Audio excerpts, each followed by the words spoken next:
Sizzly, gooey, cheesy and beefy. This is the naughtiest cheeseburger. Introducing the Ultra-Cheesy Fondue Smash Burger.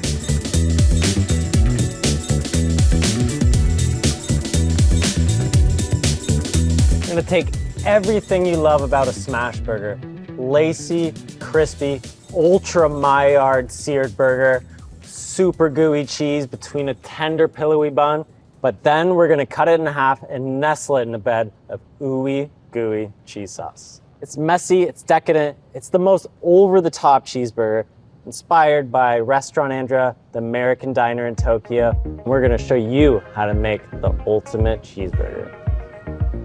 So a good cheese sauce should be stable, smooth, and well emulsified. So this is all in part thanks to a good ratio of water, fat, and protein.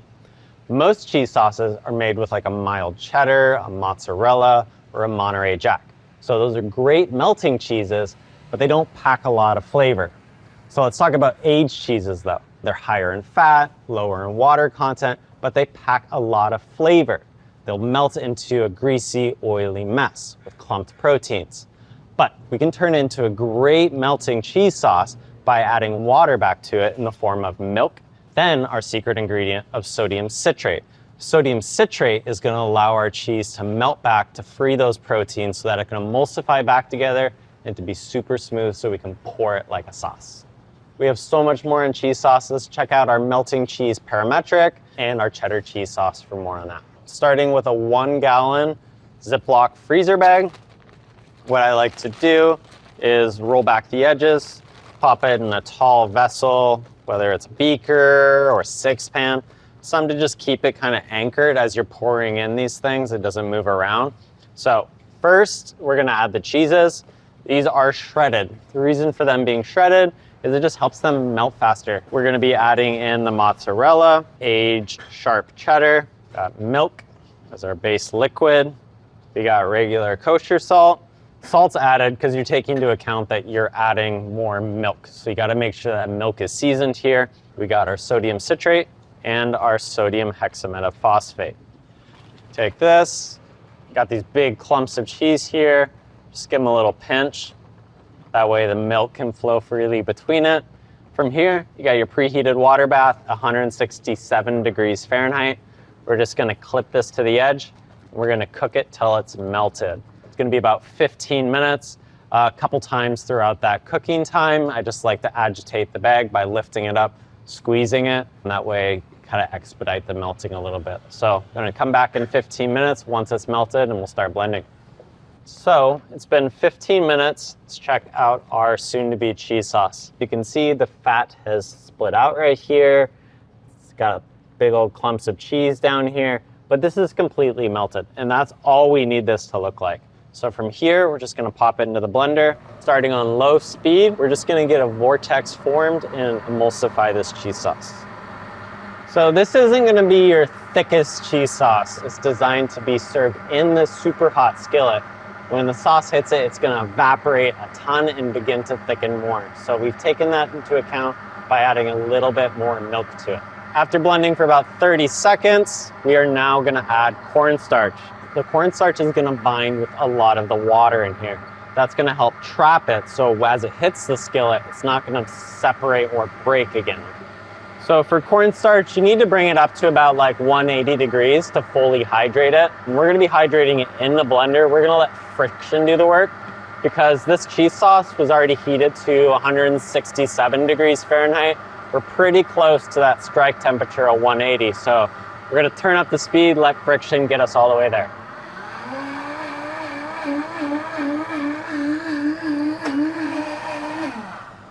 All right, at this point, we've been blending for a total of 3 minutes. Let's see what our temp's at. We're all the way up to like 195 degrees Fahrenheit.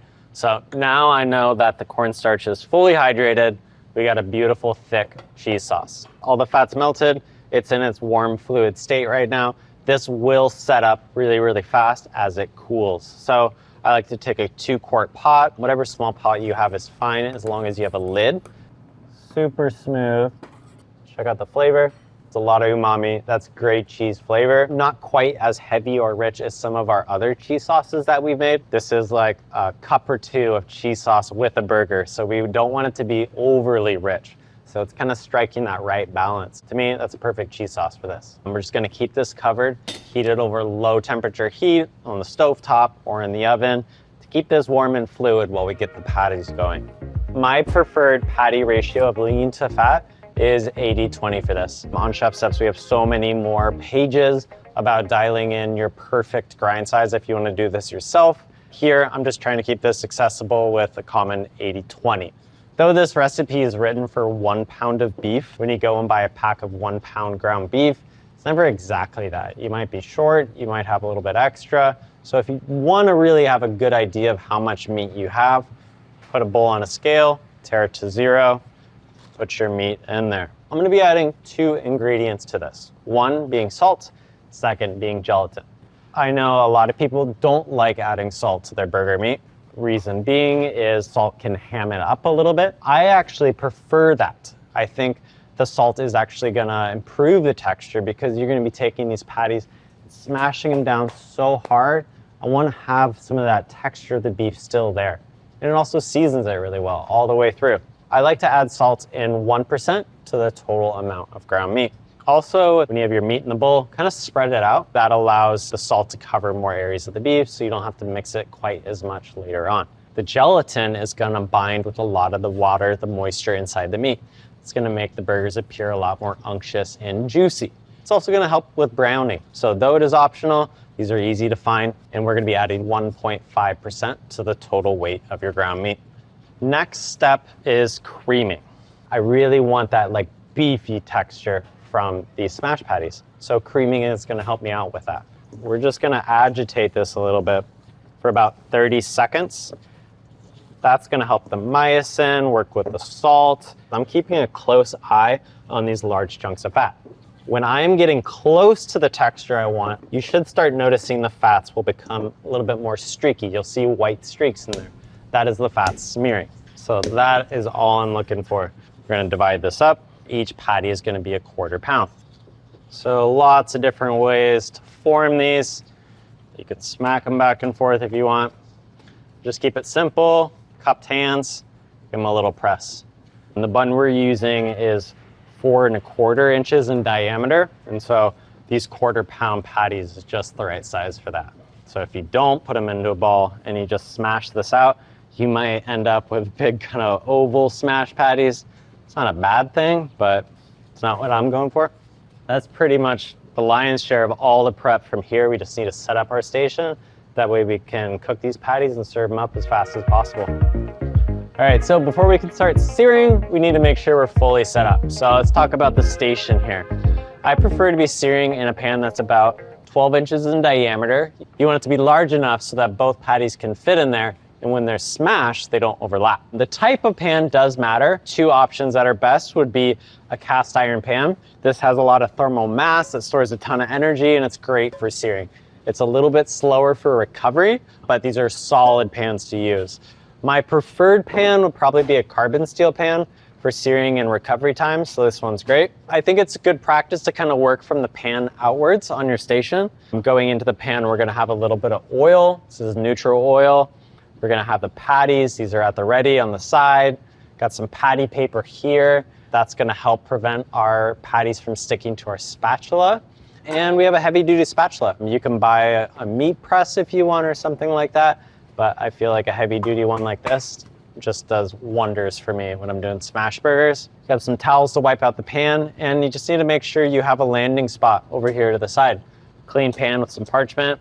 I prefer to not use a baking rack because baking racks are great if you want to keep something crispy. But in this sense, we just want to keep our patties really warm. So last but not least, sizzle platters. If you're going to be serving your smash burger as single portions in a sizzle platter, you want to make sure these are preheated so they're wicked hot. If you want to serve more of like a party platter style, you have 4 halves inside of a large pan. And you can just quickly reheat that at the very end on the stovetop. So for this recipe, I am choosing to serve my smash burgers with Tim's super tender potato buns. I love these just because of the texture, flavor of them, and they have a beautiful color as well. However you want to toast them, just make sure you do that in advance. Whether you want to butter them and toast them up in a skillet, just make sure they're done and ready for when your patties come out of the skillet. So to start searing, you're going to make sure your pan is fully preheated. It should be just about smoking. First thing we're going to do is add some neutral oil, a tablespoon and a half. It's going to make sure it's coated well. Now, once you add your oil, give it a second to recover, because even you can see with a small amount of oil, though the pan was preheated, it dropped in temperature about 20 degrees. So just wait 30 more seconds and you'll start to see the smoke coming up. That's a good sign. So we're back up to temperature. Depending on your pan, your oil might have pooled to the sides, like in this one. So get your towel back out, make sure it's coated well, and in we go with 2 patties. So these are going to be spaced about 4 inches apart.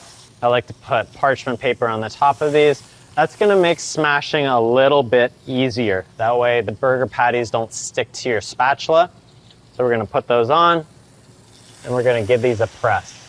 So you can use a fancy tool for this if you want, like a grill press or something like that, but this will do the job for me. Just avoid the steam that's coming up. So we're trying to press these down to about 1/4 inch in thickness. The sear time for 2 patties is about 3 minutes. This is really, really quick. So when you're cooking these, we're cooking them about 80% of the way through on the first side. We just want one side with a really, really good brown crust on it. Second side is just like 20% of the way. It's just to finish it off and melt the cheese. So the first side is all about searing. Okay, once they're pressed out pretty good, you can remove your paper, give them a little press again if you need to. So you can see at this point how much the temperature of this pan has dropped. We are down around 330 degrees. So we've gone down by about 150 degrees. So that's why we preheated it so much hotter. So the first side is going to be anywhere from like 2 minutes, 2.5 minutes or so. And the visual cues I'm looking for is this nice browning right around here. It's kind of like that same browning you see when you're doing like a queso fundido in a pan or something. These are really nice brown bits. A lot of the gelatin, a lot of the Maillard in there. So at this point, we're just gonna get our spatula right beneath it. Comes the flip. Look at that. So a wider spatula is nice for this. That way you can kind of flip it all in one piece and get all your nice brown bits from the top. Just gonna get our cheese ready. Probably like, Nick, why do we need Kraft singles when we just made a beautiful cheese sauce? Well, this is like the ultimate cheesy smash burger, so why not? So this is just gonna cook for about 15-20 seconds to melt the cheese. The burger is just finishing cooking all the way through. I'm also not a big fan of like adding the cheese and then cooking it until it looks super melty, because at that point, I believe that you've actually over melted the cheese. When you stack these patties and it's closed up in the bun, so they're gonna keep steaming and that cheese is gonna keep melting. We're gonna go to our landing zone, and then any little goodies you still have in here, scrape those up before they burn. We can add them to the top of our burger here. It's just more texture, it's just more flavor. So that's 1 round, searing 2 patties. What we're gonna do now is just drain the fat, wipe this pan out with a dry towel, and sear another set. So one thing that's good too is if you're smashing it without the paper, when you press down, don't lift straight up, slide it back. This helps prevent the meat from sticking to it. Woo!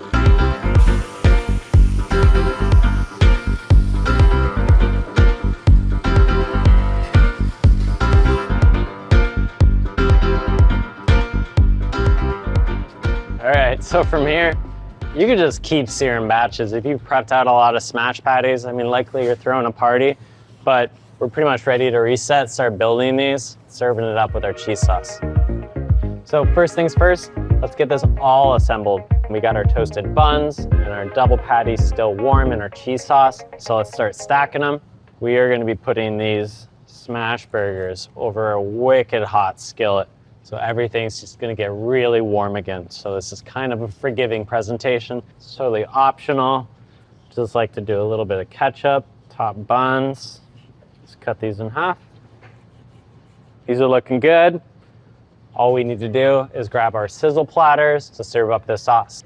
Got our cheese sauce, gonna check the texture of it. Sometimes you just need to give it a little whisk. Here we go.